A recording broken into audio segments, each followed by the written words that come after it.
সবাইকে স্বাগত। আজ ১৬ই ডিসেম্বর, মহান বিজয় দিবস। আমাদের বাঙালি জাতির অত্যন্ত গুরুত্বপূর্ণ একটি দিবস আজকের দিনটি। এ নিয়ে আজকে আমি কিছু কথা বলব। কিছু কিছু উদাহরণ দিয়ে আমি কথা বলব, তাহলে সবার বুঝতে সুবিধা হবে বা সহজে বুঝতে পারবে। প্রথমেই আমি গুরু আহমদ ছফার একটি লেখায় তিনি যা বলেছেন তা বলব। গুরু আহমদ ছফা বলেছেন তার অতীত দিনের অর্জন বলতে যা তিনি বুঝিয়েছেন। তিনি বলেছেন, আমার জীবনে অতীত দিনের অর্জন বলতে যে সকল নারী এসেছিল আমার জীবনে, যারা আমাকে হাসিয়েছে, যারা আমাকে কাঁদিয়েছে, যারা আমাকে দাগা দিয়েছে, যারা আমাকে ছেড়ে চলে গিয়েছে, তাদের ওই স্মৃতিচক্রটুকুই আমার জীবনের একমাত্র অর্জন। তেমনি আমাদের বাঙালি জাতির কয়েক হাজার বছরের ইতিহাসে সবচেয়ে বড় অর্জন হল ১৯৭১ সালে মহান স্বাধীনতা যুদ্ধে আমাদের বিজয়। আমরা স্বাধীন হই, সেটি হলো আমাদের সবচেয়ে বড় অর্জন। আপনারা, আমরা সবাই যদি আমাদের বাঙালি জাতির ইতিহাস ঘাঁটি, তাহলে আমরা দেখতে পারি আমাদের যে স্বাধীনতা কত গুরুত্বপূর্ণ, তা তুলে আমাদেরকে যুগে যুগে, অর্থাৎ বাঙালি জাতিকে যুগে যুগে বিভিন্ন দেশে, অর্থাৎ তারা অনেকেই বাঙালি ছিল না, কিন্তু তারা এই বাংলাকে শাসন করেছে।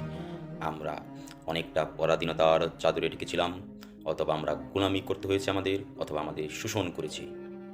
মূলত আমরা জাতি হিসেবে মাথা উঁচু করে দাঁড়াতে পেরেছি মহান স্বাধীনতা যুদ্ধের এই ১৬ই ডিসেম্বরে আমরা বিজয় লাভের মধ্য দিয়ে। প্রাচীন বাংলায় বৈদিক যুগ ছিল, বেশ কয়েকটি জনপদ ছিল। তারপর মৌর্য যুগ, ধ্রুপদী বাংলা যেটাকে বলা হয়। তারপর শশাঙ্ক, তারপর সাম্রাজ্যের যুগ, অর্থাৎ পাল সাম্রাজ্য, সেন রাজবংশ বা সেন সাম্রাজ্য। তারপর মধ্যযুগ। মধ্যযুগে ইসলামের আগমন ঘটে। সেখানেও বাংলার সুলতানি দেবরাজ্য বখতিয়ার উদ্দিন মোহাম্মদ বিন বখতিয়ার খুলজি শাসন করে বা আক্রমণ করে দখল করে। তারপর একে একেভাবে অনেক শাসন বা শাসনকর্তা আমাদেরকে শাসন করেছে, শোষণ করেছে, অনেকটা পরাধীন করে দিয়েছে। তারপর মুঘল সাম্রাজ্য।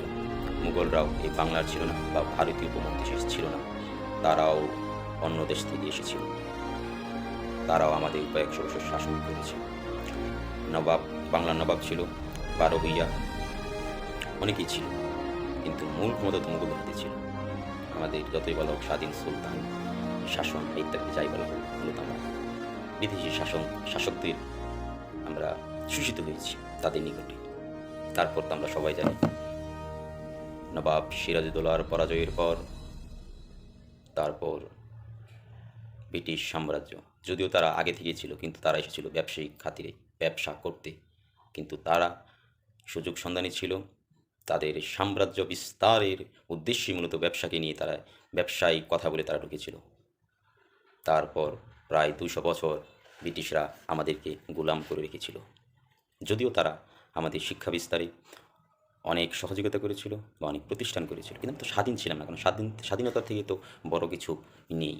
তারপর ১৯৪৭ সালে ধর্মের ভিত্তিতে আরেকটি ভিত্তি এখানে ছিল, যে আমরা অনেকেই জানি না, তা হলো জমিদার প্রথা বিলুপ্ত হয়ে যাবে। তারপর ১৯৪৭ সালে ভারত পাকিস্তান বিভক্ত হলো বা দুটি দেশ স্বাধীন হলো।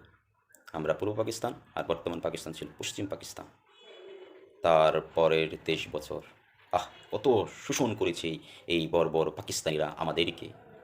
তারা আমাদেরকে বাজেট দিয়েছিল কম, আমাদের সেনা সংখ্যা তাদের এখানে ছিল কম, আমাদের যোগ্যতা থাকার পরও তারপরও আমলাতন্ত্রে বা সরকারি চাকরিতে আমাদের পূর্ব পাকিস্তান থেকে ২০% সুযোগ পেত না। তারপর ১৯৫২ সালের ভাষা আন্দোলন, ৫৪-তে আবার নির্বাচন, ৬৬-এর ৬ দফা, ৬৯-এর গণঅভ্যুত্থান, ৭০-এর নির্বাচন। আমরা বাঙালিরা তৎকালীন আওয়ামী লীগ বঙ্গবন্ধু শেখ মুজিবুর রহমানের নেতৃত্বে একক সংখ্যাগরিষ্ঠতা অর্জন করলেও আমাদেরকে ক্ষমতায় বসতে দেওয়া হয়নি।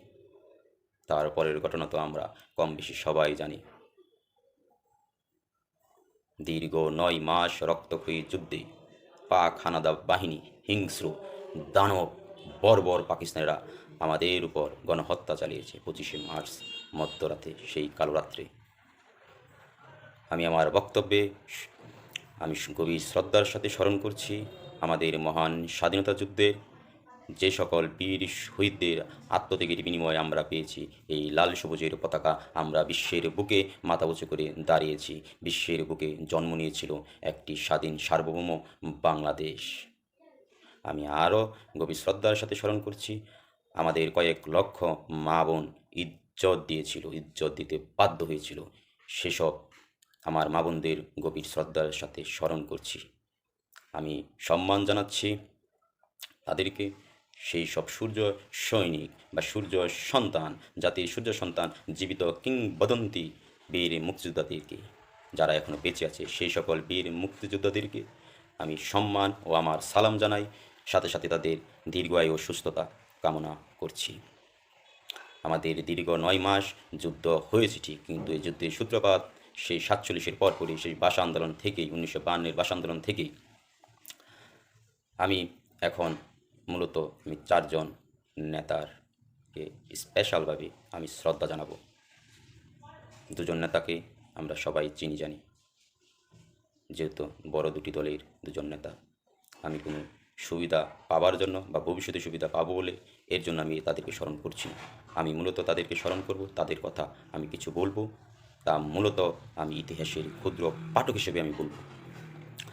প্রথমে আমি বলবো মুসলিম জননেতা মাওলানা আব্দুল হামিদ খান ভাসানী, যিনি ছিলেন মহান স্বাধীনতা যুদ্ধের স্বপ্নদ্রষ্টা।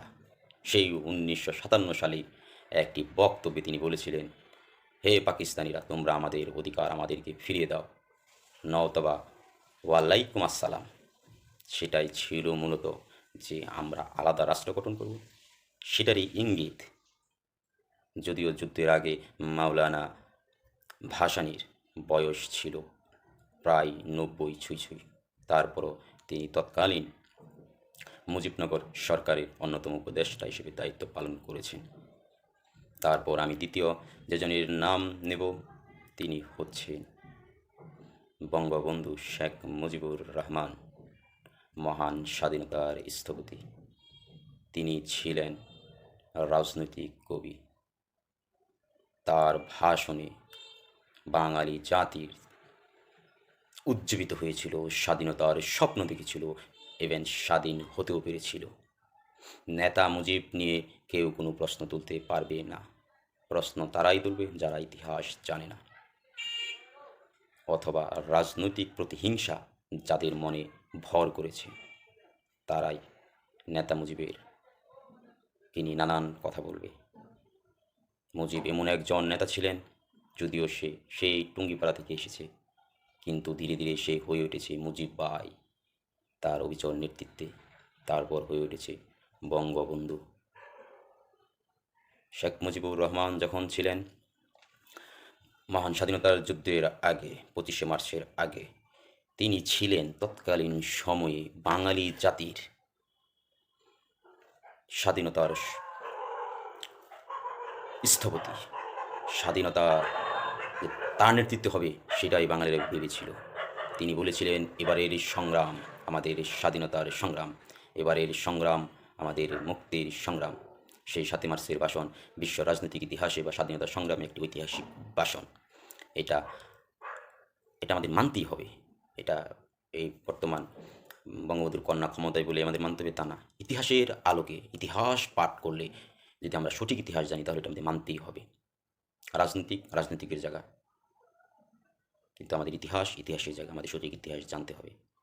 তিনি জাতিকে ঐক্যবদ্ধ করেছিলেন, তিনি ভাষণ দিয়েছিলেন এবারের সংগ্রাম বলে, জাতি ঐক্যবদ্ধ হয়েছিল। তিনি বলেছিলেন, তোমাদের যা কিছু আছে তোমরা তাই নিয়ে শত্রুর মোকাবেলা করো। এটাই মূলত ছিল স্বাধীনতার মূল মন্ত্র বা স্বাধীনতার একটি ঘোষণা। যদিও তার প্রায় বেশ কিছুদিন পর, অর্থাৎ প্রায় ১৯ দিন পর স্বাধীনতার ডাক আসে। নেতা মুজিব অতুলনীয়, জাতির জনক বঙ্গবন্ধু শেখ মুজিবুর রহমান। আওয়ামী লীগের, বর্তমান আওয়ামী লীগের রাজনৈতিক ব্যর্থতা, যে বঙ্গবন্ধুকে তারা ওই পর্যায়ে জাতির জনক করতে পারেনি। জাতির জনক আমরা অনেকেই না বুঝে নানান কথা বলি, আমরা কি ধর্মকে টানি, নানান কথা বলি। মূলত জাতির জনক হলো, জাতির জনক তারাই হতে পারে যাদের একটি সংগ্রাম বা একটি আদর্শ, যাদের পুরা গোটা জাতির যে স্বপ্ন, যে আকাঙ্ক্ষা, যে চাহিদা একজন ব্যক্তির ওপর নিহিত থাকে বা তাকে মূর্ত প্রতীক বলা যায়, সে প্রতীক যুদ্ধের সময় ছিল শেখ মুজিবুর রহমান। কিন্তু আওয়ামী লীগ তাদেরকে সেভাবে প্রচার করতে পারেনি। শেখ মুজিবুর রহমানের দুর্ভাগ্য, সে আমেরিকার ওয়াশিংটন, তুরস্কের কামাল আতাতুর্ক, পাকিস্তানের মোহাম্মদ আলী জিন্নাহ ও ভারতের মহাত্মা গান্ধীর মতো জাতির জনক হতে পারেনি। এটা আওয়ামী লীগ করতে পারেনি, এটা আওয়ামী লীগের ব্যর্থতা। হুমায়ুন আজাদ বলেছিলেন, বাংলাদেশ অর্থাৎ স্বাধীন বাংলাদেশ যে লাশটি, মানে সবচেয়ে ভারী যে লাশটি বহন করছে সেটি হচ্ছে শেখ মুজিবের লাশ। এটা সত্যি অনেকটা অকল্পনীয়, অভাবনীয়, অবিশ্বাসযোগ্য এখনও মনে হয়, যদিও তিনি নিহত হয়েছেন অনেক বছর আগে। যাক, সেটা অন্য প্রসঙ্গ। এখন আমি তৃতীয় যে জনকে স্মরণ করব, তিনি হচ্ছেন মেজর জিয়া রহমান। তিনি সৌভাগ্যবান মেজর, কারণ চিন্তা করেন অনেক নেতৃত্বশূন্য বাংলাদেশে যখন বঙ্গবন্ধুকে অ্যারেস্ট করা হয়, অনেকজন আত্মগোপনে চলে যায়, অনেক নেতারা কি করবে না করবে ভেবে কুলকিনার পারছে না। এদিক দিয়ে পাকিস্তানি হানাদার বাহিনী, বর্বর পাকিস্তানিরা গণহত্যা চালিয়ে যাচ্ছে। সেই নেতৃত্বশূন্য বাংলাদেশে মেজর জিয়া রহমান, যদিও তখন অনেক মেজর ছিল, তিনি সৌভাগ্যবান বলেই তো তিনি এসে ঘোষণা দিতে পেরেছেন যে we revolt, I am major Zia Rahman, we revolt. এটা তো অন্য কেউ বলতে পারেনি। অবশ্যই সে সৌভাগ্যবান। একটি ইতিহাসে তিনি নায়ক হয়ে গেলেন জাস্ট কয়েক মিনিটের ভাষণে। জাতিকে উদ্বুদ্ধ করতে পেরেছিল, কারণ সে ছিল সেনাবাহিনীর মেজর। সেনাবাহিনীরা ছিল অস্ত্রধারী। তখন বাঙালির আমজনতা যখন অনেকটা নেতৃত্বশূন্য হয়ে পড়ে বাংলাদেশ, তখন বাঙালিদের কাছে অস্ত্র ছিল না, বাংলাদেশ ছিল নিরস্ত্র বাঙালি। আর পাকিস্তানি হায়নাদের ছিল অস্ত্র, বিভিন্ন অস্ত্র, তৎকালীন সময়ে আধুনিক অস্ত্রগুলি তাদের হাতে ছিল, আর বাঙালি ছিল নিরস্ত্র। তখন সেনাবাহিনীরা ঘোষণা দেওয়ার পর, মেজর জিয়া রহমান ঘোষণা দেওয়ার পর, তখন বাঙালিরা উদ্বুদ্ধ হয়।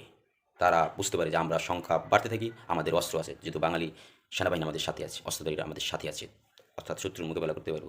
মেজর জিয়া রহমান শুধু ঘোষণা দিয়েই তিনি ক্লান্ত হননি। তিনি রণাঙ্গনে যুদ্ধ করেছেন, নেতৃত্ব দিয়েছেন, একটি সেক্টরের কমান্ডার ছিলেন। পুরো যুদ্ধের পুরো সময়টুকু তিনি নেতৃত্ব দিয়েছেন। তারপর ধীরে ধীরে জিয়া রহমান রাজনৈতিক শূন্য বাংলাদেশে তিনি সেনাপ্রধান হন, একসময় রাষ্ট্রনায়ক জিয়া হন। তিনি যখন মৃত্যুবরণ করেন 1981 সালে, তখন ব্রিটিশ ব্রিটিশ পত্রিকা সম্ভবত দ্য গার্ডিয়ান রিপোর্ট করেছিল একটি কফিনের পাশে পুরো দেশ, এত লোক হয়েছিল তার জানা যায়। তাকেও আমি আজকের এই মহান বিজয় দিবসে শ্রদ্ধা জানাই। বঙ্গবন্ধুকে আমি শ্রদ্ধা জানাই, ভাসানীকে শ্রদ্ধা জানাই, জিয়া রহমানকে শ্রদ্ধা জানাই। চতুর্থ যে জনের নাম আমি এখন নিব, তিনি হচ্ছেন বাংলাদেশের রাজনীতিতে রহস্য পুরুষ, দাদাভাই খ্যাত সিরাজুল আলম খান। জীবন্ত কিংবদন্তি, এখনও বেঁচে আছে, তার আমি দীর্ঘায়ু কামনা করি। তিনি সশস্ত্র বিপ্লবের স্বপ্নদ্রষ্টা ছিলেন। তিনি ছিলেন অত্যন্ত মেধাবী, 60-এর দশকের ছাত্রনেতা। যুদ্ধের সময় তার ভূমিকা অপরিসীম, যদিও আমরা নতুন প্রজন্ম তাকে চিনি না। তিনি ইচ্ছে করলে বঙ্গবন্ধুর ক্যাবিনেটে মন্ত্রী হতে পারতেন। বঙ্গবন্ধু পরবর্তীতে আরও যে সকল শাসক এসেছিল, যারা শাসন করেছে, রাষ্ট্র পরিচালনা করেছে, তাদের ক্যাবিনেটে তিনি মন্ত্রী হতে পারতেন, এমপি হতে পারতেন। তিনি কোনো ক্ষমতায় যাননি, ক্ষমতা চাননি, ক্ষমতাকে সে এড়িয়ে গেছে। সে আরও এড়িয়ে গেছে তার পার্থিব জীবন, অর্থাৎ তিনি চিরকুমার, তিনি বিয়ে করেননি। যদিও তার কিছু বিষয় আমি পড়েছি, সেখানে আমি জেনেছি, তা বুঝতে পেরেছি তিনি নারীর চুলের গান পছন্দ করেন, শিশুর কোলাহল পছন্দ করেন, কিন্তু তারপরও তিনি বিয়ে করেন চিরকুমার। এদিক দিয়ে ভাবলেও তিনি জীবন্ত কিংবদন্তি। শ্রী সিরাজুল আলম খানকেও আমি এখন শ্রদ্ধা জানাই, তার দীর্ঘায়ু কামনা করি। আমাদের স্বাধীনতা সংগ্রাম দীর্ঘ 9 মাসে কয়েক লক্ষ মা বোনের ইজ্জতের বিনিময় ও কয়েক লাখ মানুষের তাজা রক্তের বিনিময় আমরা আমাদের স্বাধীনতা পেয়েছি। আমরা একটি স্বপ্ন নিয়ে দেশ স্বাধীন করেছিল আমাদের পূর্বপুরুষরা। সেই স্বপ্ন কি পাকিস্তান আমাদের শোষণ করেছিল, আমাদের গণতান্ত্রিক অধিকার হরণ করেছিল, আমাদেরকে বৈষম্যের শিকার করেছিল বা শিকারে ফেলেছিল। আমরা বৈষম্যের শিকার হয়েছিলাম। আজ স্বাধীনতার 50 বছর, বিজয়েরও 50 বছর। সেই 50 বছরের হিসাবে আমাদের বাংলাদেশ কতটুকু গণতন্ত্র আছে তা ইতিহাসবিদরা বলবেন, বা ইতিহাস কখনো বলবে আমরা কতটুকু বৈষম্যহীন সমাজ ব্যবস্থা গড়তে পেরেছি তা বলবে।